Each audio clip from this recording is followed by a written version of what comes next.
মায়ের আমার কথা পরিষ্কার বোঝা যাচ্ছে? আমার কথা পরিষ্কার বোঝা যাচ্ছে? বোঝা যাচ্ছে তো? যে কথাটা বললাম, সাধন করনা চাহিয়ে মানবা, ভজন করনা চাহিয়ে।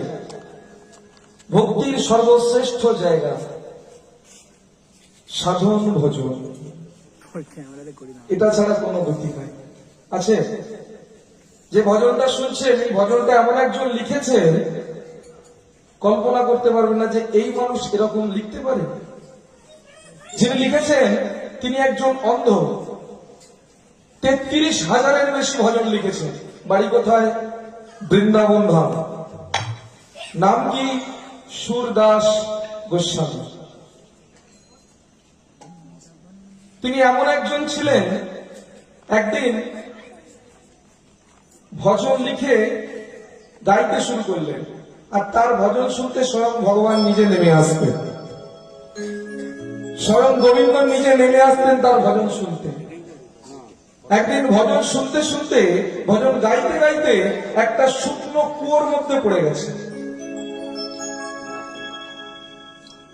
শুকনো কুয়োর মধ্যে পড়ে গেছে। ভগবান মনে মনে ভাবছেন, আমি ছাড়া তোর গতি নাই, আমাকেই তুলতে হবে। ভগবান নিজে নেমে এলেন ওই কুয়োর মধ্যে,